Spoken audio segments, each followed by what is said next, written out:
Hello दोस्तों, आज की इस वीडियो में हम देखेंगे नी ऑस्टियोआर्थराइटिस क्या होता है और ये कैसे होता है। आइए तो बढ़ते हैं इस वीडियो की ओर।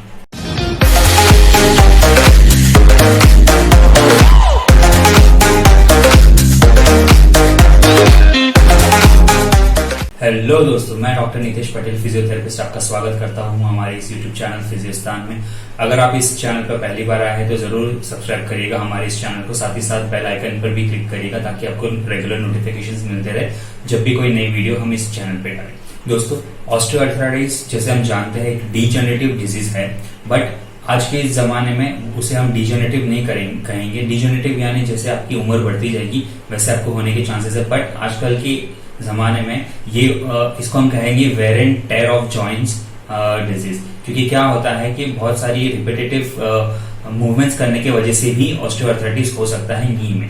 तो हम देखते हैं क्या क्या कॉजेज होते हैं और क्या रीजंस होते हैं। जैसे आप नाम से पहचान सकते हैं ऑस्टियोआर्थराइटिस। ऑस्टियो का मतलब होता है बोन और अर्थराइटिस का मतलब होता है इन्फ्लेमेशन इन जॉइंट्स, बट हम इन्फ्लेमेशन नहीं कहेंगे, वेयर एंड टेयर कहेंगे हम। तो इसका मतलब क्या हो गया कि जो वेयर एंड टेयर होता है जॉइंट की हड्डियों में, और इस वीडियो में हम देखेंगे नी के बारे में स्पेशली।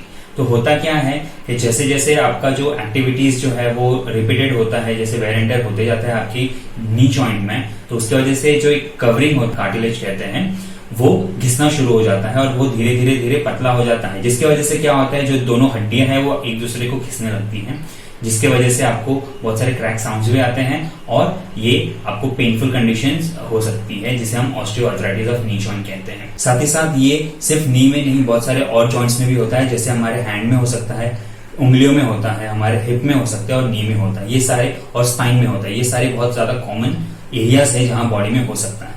जैसे कार्टिलेज डैमेज होता है, साथ ही साथ अन्य स्ट्रक्चर्स जैसे लिगामेंट्स हो गए, टेंडन्स हो गए, वो भी डैमेज होने लगते हैं धीरे धीरे over the period of time.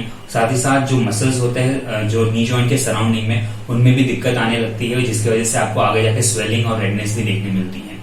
आइए तो जान लेते हैं क्या रिस्क फैक्टर्स है ऑस्टियोआर्थराइटिस नी होने के। सबसे पहला जो फैक्टर है वो है ओल्ड एज। जैसे जैसे आपकी एज बढ़ती जाती है वैसे वैसे जो कार्टिलेज है वो एक दूसरे को घिस घिस के काफी पतला हो जाता है और जो गैप है आपके बोन का, हड्डियों का, जॉइंट्स में, वो कम हो जाता है, जिसकी वजह से आपको ऑस्टियोआर्थराइटिस हो सकता है। सेकेंड जो रिस्क फैक्टर है वो है जेंडर।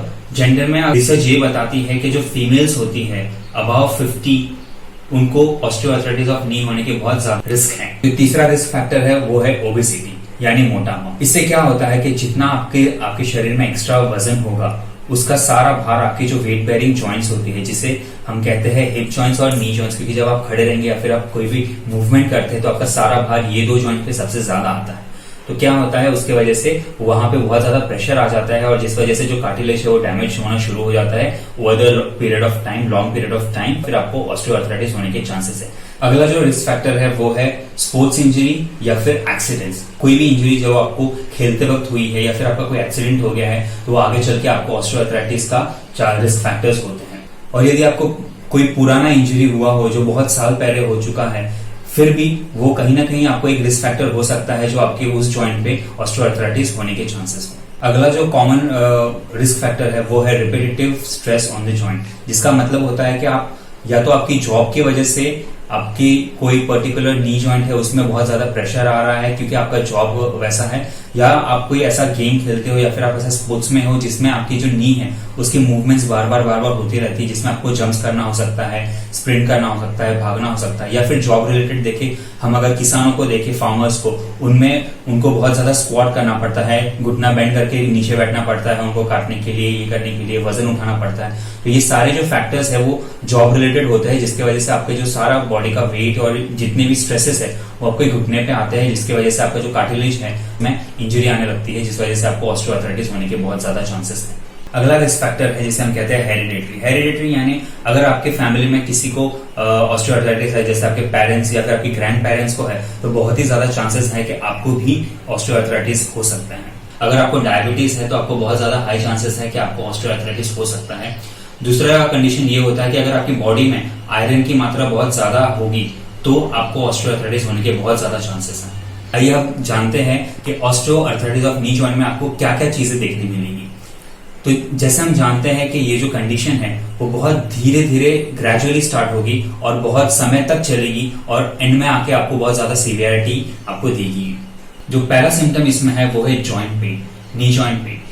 ये आपको या तो कोई आप एक्टिविटी कर रहे हो, जब आप खड़े हो चल रहे हो, क्योंकि पूरा बॉडी का वेट आपके नी जॉइंट पे आएगा और आपका जो कार्टिलेज है वो ऑलरेडी डैमेज होना शुरू हो गया है, तो आपको वहां पे नी जॉइंट पे अंदर की साइड, अगर नी जॉइंट ऐसा है तो आपकी जो अंदर की साइड है वहां पे स्पेसिफिकली आपको पेन होगा जब आप कोई एक्टिविटी कर रहे हो या फिर एक्टिविटी के बाद। जो सेकेंड सिम्टम है उसे हम कहते हैं जॉइंट स्टिफनेस यानी अकड़न।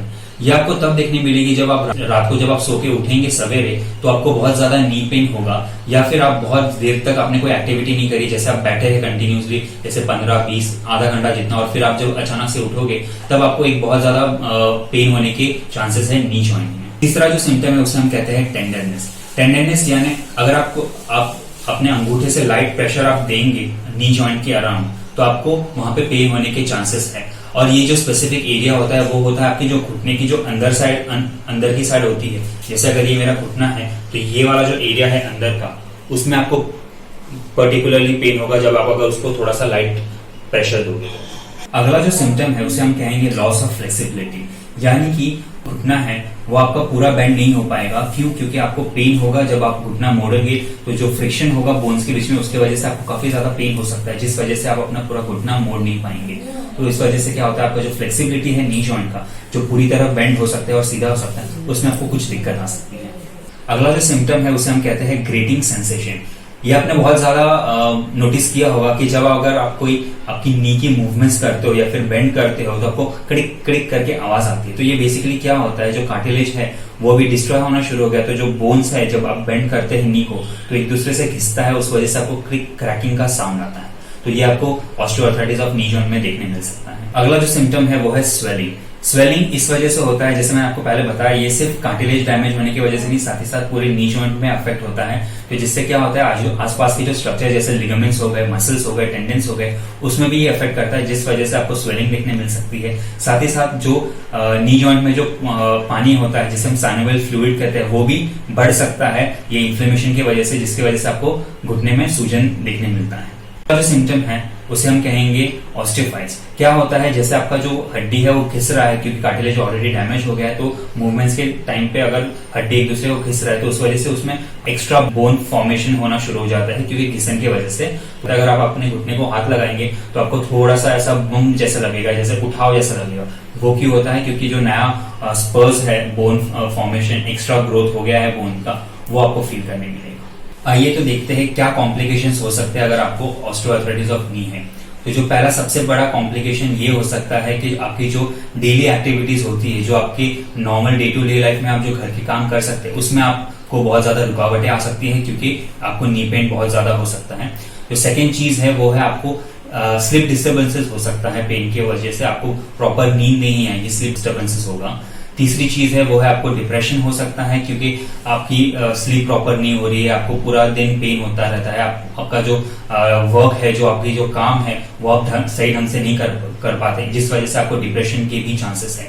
साथ ही साथ जैसे जैसे ये कंडीशन बढ़ती जाएगी आपको बहुत ज्यादा जॉइंट पेन हो सकता है और बहुत ज्यादा स्टिफनेस हो सकती है नी जॉइंट में, जिसके वजह से आपको over the period of time या फिर बहुत ज्यादा एंड स्टेज में इसके आपको बोन्स की, नी जॉइंट की डिफॉर्मिटी हो जाएगी। जिसमें क्या होता है कि आपने काफी देखा होगा कि अगर हमारे नी जॉइंट है तो वो सीधे होते हैं, बट कुछ लोगों के ऐसे हो जाते हैं, बो हो जाते हैं, बो नी जॉइंट्स हो जाता है क्योंकि जो मिडिल स्पेस है वो काफी ज्यादा कम हो जाता है नी जॉइंट का, जिसकी वजह से ऐसा सीधा रहने से बदले वो ऐसा हो जाता है, बो हो जाता है। जब हम चलते भी है, जो ऑस्टियोआर्थराइटिस के जो पेशेंट होंगे वो ऐसे ऐसे करके चलते हैं, तो ये क्या हो जाता है, बोन डिफॉर्मिटी के कारण हो जाता है, जो इसका एक बहुत बड़ा कॉम्प्लिकेशन है जो बहुत ज्यादा एंड स्टेज में आता है अगर आपको ये काफी समय से ऑस्टियोआर्थराइटिस है। मैं आशा करता हूं कि आपको इस वीडियो की से जो जानकारी मिली है वो आपके लिए हेल्पफुल होगी। अगर आपको लगता है कि ये जानकारी आपके लिए हेल्पफुल है तो लाइक और कमेंट जरूर करिएगा। साथ ही साथ इस वीडियो को आपके फैमिली मेंबर्स या फ्रेंड्स के साथ जरूर शेयर करिएगा। और हाँ, सब्सक्राइब करना ना भूलिएगा हमारे इस यूट्यूब चैनल को। साथ ही साथ बेल आइकन पर जरूर क्लिक करिएगा ताकि जब भी कोई नई वीडियो आए हमारे इस यूट्यूब चैनल पर तो आपको तुरंत नोटिफिकेशन मिल जाए। तो तब तक के लिए खुश रहिए, स्वस्थ रहिए, बाय।